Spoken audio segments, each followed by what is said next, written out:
سیدنا عمر بن خطاب رضی اللہ تعالی عنہ، اللہ تعالیٰ نے نام کے اندر اتنی تاثیر لی ہے کہ جب مومن کا نام لیتا ہے کہ بدن کے رونگٹے کھڑے ہو جاتے ہیں۔ اللہ نے اس نام کے اندر تاثیر رکھی، اور اس شخصیت کی سیرت اور مناقب اور فضائل بیان کرنے کے لیے مہینوں کم پڑ جائیں گے، تو 10 اور 15 منٹ اور 25 منٹ کے وقت میں کیا ہی ان کی سیرت بیان کی جائے۔ 41ویں مسلمان ہیں، 40 مسلمان ہو چکے ہیں مکی دور کے اندر۔ دار ارقم میں چپکے سے جگہ پکڑنے اور چپ کر کے نماز پڑھنے اور اذان دینے اور چپکے سے بلا کر کے دین اسلام کی تبلیغ کرنے کا دور چل رہا ہے۔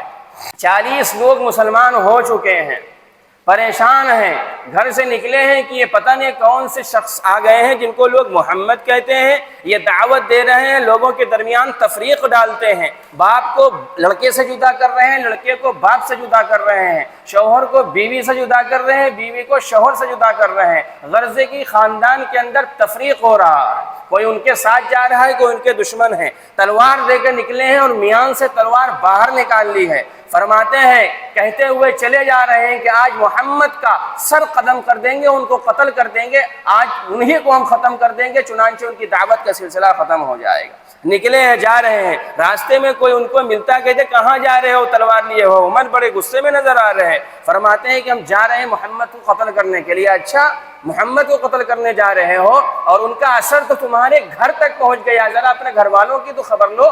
کہا کیا کہہ رہے ہو؟ کہا ہاں سچ کہہ رہا ہوں، ذرا اپنی بہن کے گھر کے اندر جاؤ، تمہارے بہنوئی اور تمہاری بہن ایمان لا چکی ہے۔ کہا اچھا، ان کی دعوت ہمارے گھر تک پہنچ گئی، ابھی ہم بتائے ہیں۔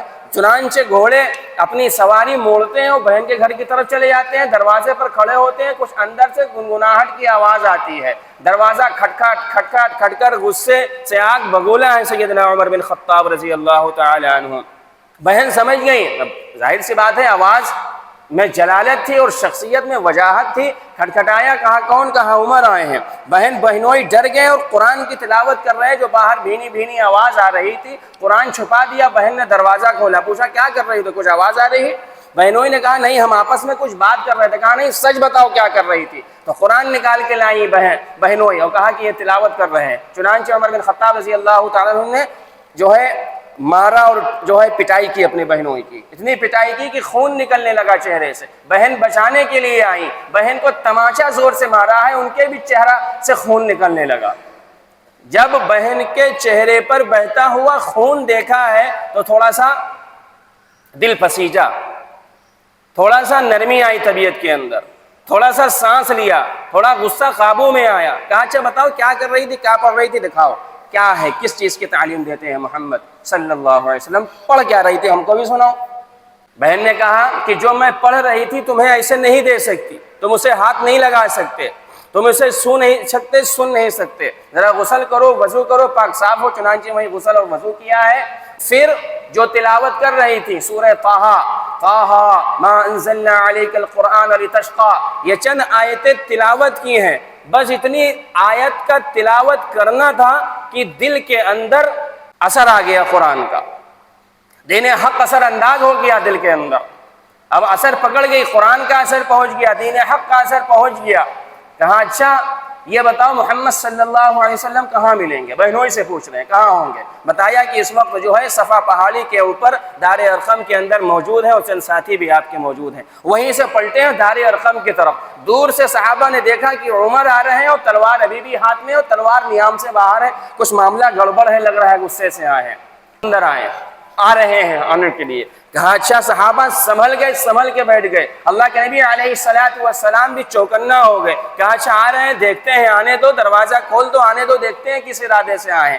آتے ہیں اور آپ علیہ السلام کے سامنے بیٹھتے ہیں، تو آپ علیہ السلام نے پوچھا کیا عمر ابھی وقت نہیں آیا ہے کہ تم بھی لا الہ الا اللہ اور محمد الرسول اللہ کا اقرار کرو؟ کہا نبی اسی لیے تو آئے ہیں، اب میں اور میرا وجود اور میری طاقت اور میری جاہ اور جلال اور میری وجاہت اور میری شجاعت، میں سب کا سب آپ کے قدموں پہ قربان کرتا ہوں، میں بھی محمد کی غلامی کے لیے آ گیا ہوں آپ کے دربار میں، ہاتھ بڑھائیے، بیعت کریے، اور میں بھی لا الہ الا اللہ محمد الرسول اللہ صلی اللہ علیہ وسلم کا اقرار کرتا ہوں۔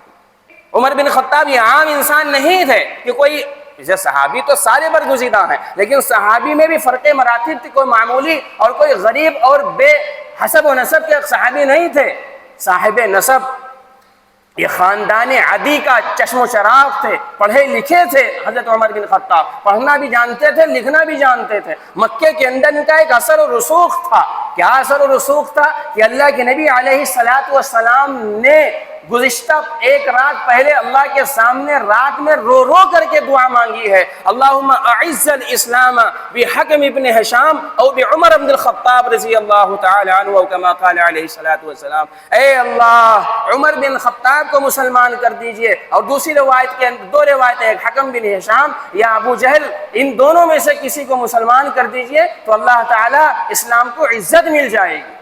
پتا چلا عمر اتنے عزت والے اور شرافت والے تھے، انسان اگر ایمان لے کر کے آئے تو اس کی عزت بڑھتی ہے، لیکن عمر کے اسلام لانے سے اسلام کی عزت بڑھی۔ اللہ کے نبی علیہ السلام نے دعا میں مانگا ہے، اسی لیے علماء نے فرمایا کہ تمام صحابہ اللہ کے نبی علیہ السلام کے مرید ہیں، لیکن عمر بن الخطاب رضی اللہ تعالی عنہ یہ مراد رسول ہیں۔ اللہ کے نبی علیہ السلام نے اللہ سے مانگ کر کے ان کو لیا، اے اللہ عمر کو جو ہے مسلمان کر دیجئے، اللہم اعز الاسلام بعمر بن الخطاب، اللہ اسلام کو عزت بخش دیجئے۔ یہ آ گئے تو چاند لگ جائیں گے اسلام کے اندر، اور چنانچہ ایسا ہوا، جب اسلام لے کر کے آئے اور کلمہ پڑھا، دار ارقم کے اندر تمام صحابہ نے اللہ اکبر اور لا الہ الا اللہ کی صدائیں بلند کی، خوشی کا ماحول سب کے دل کے اندر، سب کے سینے چوڑے ہو گئے عمر کے اسلام لانے سے، کہ اسلام اور عزت والا ہو گیا۔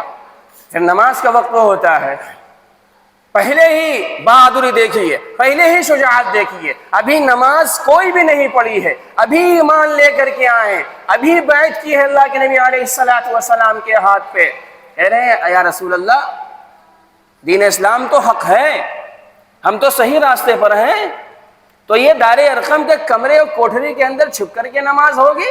ایسا نہیں ہوگا، نکل کر کے آئیے، بیت اللہ کے صحن کے اندر نماز ہوگی۔ آج سے چھپ کر کے نماز ہونا بند، آج سے چھپ کر کے دبی آواز میں اذان کا ہونا بند، آج بیت اللہ کی چھت کے اوپر اذان بھی ہوگی اور بیت اللہ کے صحن میں کھلے عام نماز بھی ہوگی۔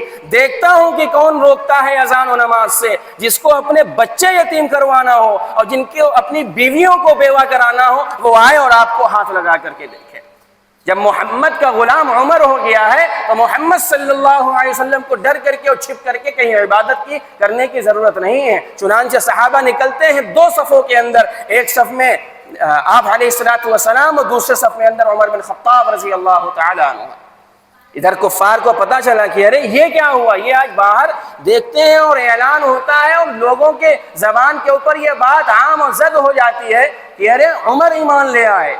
روایت کے اندر ہے کہ لوگوں کے اوپر سکتہ ہو گیا، خاموشی چھا گئی، لوگ بیٹھ گئے ڈر و ہیبت کی وجہ سے جو چل رہے تھے، کہ ارے عمر ایمان لے آئے، عمر چلے گئے ان کے پاس۔ عمر اللہ کے نبی علیہ السلام کی دعوت کا اقرار کر لیا، اب تو مقابلہ کرنا بھی مشکل ہے، چنانچہ نماز ہوتی۔ یہ ہے عمر بن خطاب رضی اللہ تعالی عنہ۔ کسی ایک صحابی کو بھی اللہ کے نبی علیہ السلام نے مانگا نہیں ہو دعا کے اندر، لیکن عمر بن خطاب ایسے صحابی اور برگزیدہ شخصیت ہے کہ جن کو اللہ سے مانگ کر کے اللہ نے لیا ہے۔ اللہ اسلام کو عزت دے دیجئے عمر بن خطاب رضی اللہ عنہ، کیا شخصیت اور کیا اولو العزم والی برگزیدہ شخصیت اور ان کی ذات ہے۔ اللہ اکبر، اسلام لے کر کے آتے ہیں، اللہ کے نبی علیہ السلام کے شانہ بشانہ رہتے ہیں، ہر جگہ سفر اور حضر کے ساتھی ہیں۔ حضرت ابو بکر صدیق اور حضرت عمر یہ دونوں صاحبین ہر وقت دائیں اور بائیں جانب اللہ کے نبی علیہ السلام کے ساتھ ہیں۔ کہیں آپ جا رہے ہیں تو ساتھ ہیں، کہیں آپ آ رہے ہیں تو ساتھ ہیں، سفر میں ہیں تو ساتھ ہیں، جنگ کے میدان میں ہیں تو ساتھ ہیں، مسجد نبوی میں بیٹھے ہیں تو آپ کی مجلس کے اندر حاضر ہیں۔ عمر بن خطاب رضی اللہ تعالی عنہ